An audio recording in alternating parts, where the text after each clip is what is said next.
বন্ধুরা, পনিরের এই রেসিপিটা যদি না বানিয়ে থাকো তাহলে বানিয়ে ফেলো। পনিরের ঘন্ট রেসিপি, পুরো ভিডিওটা দেখবে। পনিরের ঘন্ট রান্না করতে কী কী লাগবে সব কিছু নিয়ে নিলাম। আদা, কাঁচা লঙ্কা, টমেটোটা কেটে পেস্ট করে নেব। নিয়ে নিলাম কড়াইশুঁটি, আমরা মটরশুঁটি বলি, গোবিন্দভোগ চাল, আর নিয়ে নিলাম পনির।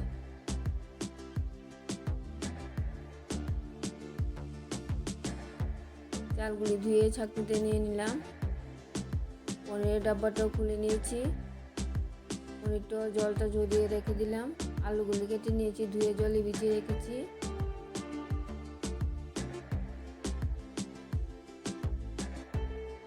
জিরে গুঁড়ো, আদা, কাঁচা লঙ্কাটা একসাথে পেস্ট করে নিচ্ছি। টমেটোটাও পেস্ট করে নিচ্ছি। কড়াইটা বসিয়ে দিলাম। কড়াইতে অল্প সরষের তেল দিয়ে দিলাম। তেলটা গরম হয়ে গেলে প্রথমে গোবিন্দভোগ চালটা হলুদ লবণ দিয়ে হালকা ভেজে নেব। তেলটা গরম হয়ে গেছে, চালটা দিয়ে দিচ্ছি।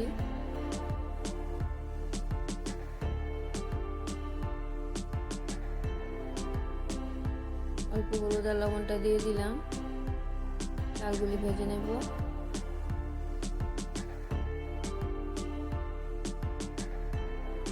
চালটা ভাজা হয়ে গেছে, নামিয়ে নিচ্ছি।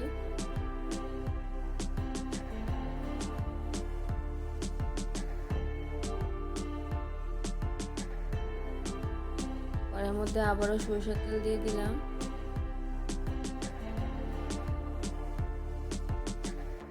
তেলটা ভালো করে গরম হয়ে গেলে পনিরগুলি ভেজে নেব। পনিরগুলি দিয়ে দিলাম। লবণ আর হলুদ কিছুই দেব না। এভাবেই পনিরগুলি হালকা করে ভেজে নেব। ডাব্বার পনিরের মধ্যে এমনি লবণ থাকে, তাছাড়া হলুদ দেওয়ার দরকার হয়নি। ঝোলের মধ্যে দিয়ে দিলে এমনি কালারফুল হয়ে যাবে। এই তেলটার মধ্যে আর একটু সরষের তেল দিয়ে দিলাম। আলুগুলি ভেজে নেব। তেলটা গরম হয়ে গেছে, আলুগুলি দিয়ে দিচ্ছি।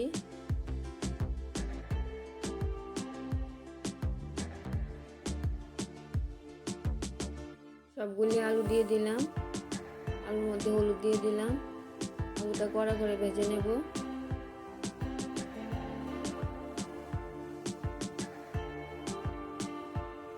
আলুটা একদম কড়া করে ভেজে নিয়েছি, নামিয়ে নেব।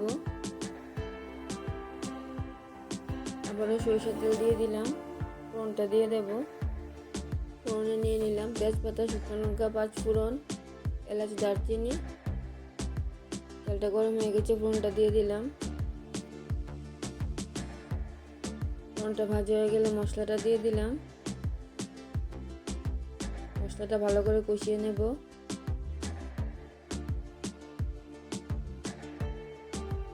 মশলাটার মধ্যে লবণ, হলুদ, কাশ্মীরি লাল লঙ্কা গুঁড়োটা দিয়ে দিলাম। মশলাটা আরো ভালো করে কষিয়ে নেব।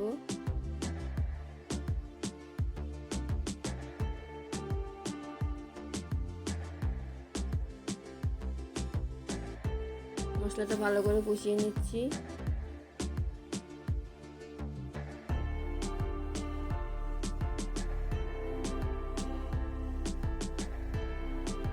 মশলাটা অনেকটাই কষিয়ে নিয়েছি। টমেটোর পেস্টটা দিয়ে দিলাম। টমেটোর পেস্টটা মশলার সাথে ভালো করে কষিয়ে নেব।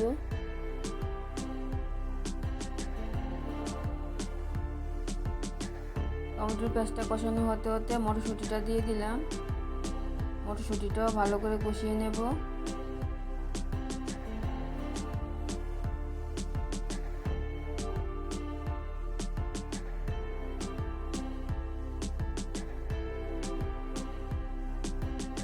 মটরশুঁটি মশলাটা কষানো হয়ে গেছে, আর একটু জল দিয়ে দিলাম।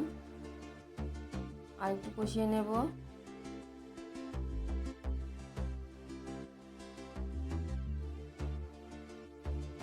টেস্ট বাড়ানোর জন্য সামান্য চিনি দিয়ে দিলাম। চিনিটাও কষিয়ে নেব।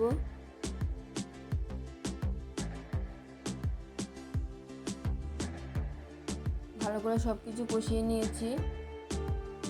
ভেজে রাখা চাল আর আলুটা দিয়ে দিলাম। এটাও ভালো করে কষিয়ে নেব।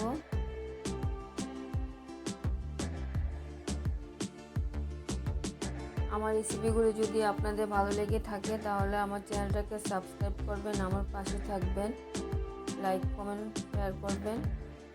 চাল আলু ভালো করে কষিয়ে নিয়েছি, একদম ফুটানো গরম জল দিয়ে দেব।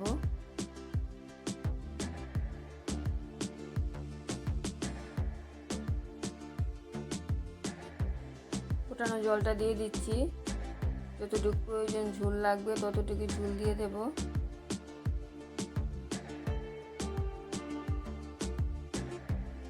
চালগুলি সিদ্ধ হতে হবে, আমি আরও ঝোল দিয়ে দেব।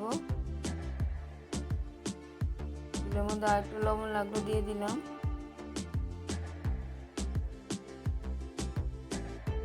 একদম চালটা ফোটা পর্যন্ত ঝোলটা ফুটিয়ে নিতে হবে।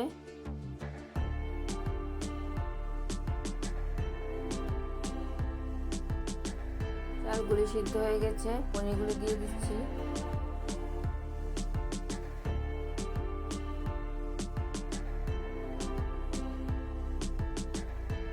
পনিরগুলি দিয়ে আর একটু ফুটিয়ে নেব। আমি আর এর মধ্যে ঘি ব্যবহার করব না, এমনিতেই অনেক তেল দেখাচ্ছে।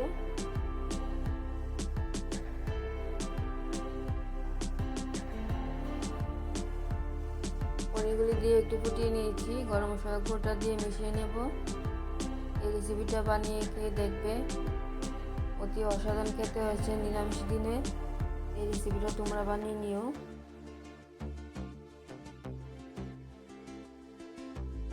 গোবিন্দভোগ চালের পনিরের ঘন্ট একদম কমপ্লিট হয়ে গেছে। আমি এরকম রেখেছি, তোমরা চাইলে আরও পাতলা বা ঘন রান্না করে নিতে পারো। দুর্দান্ত স্বাদের হয়েছিল।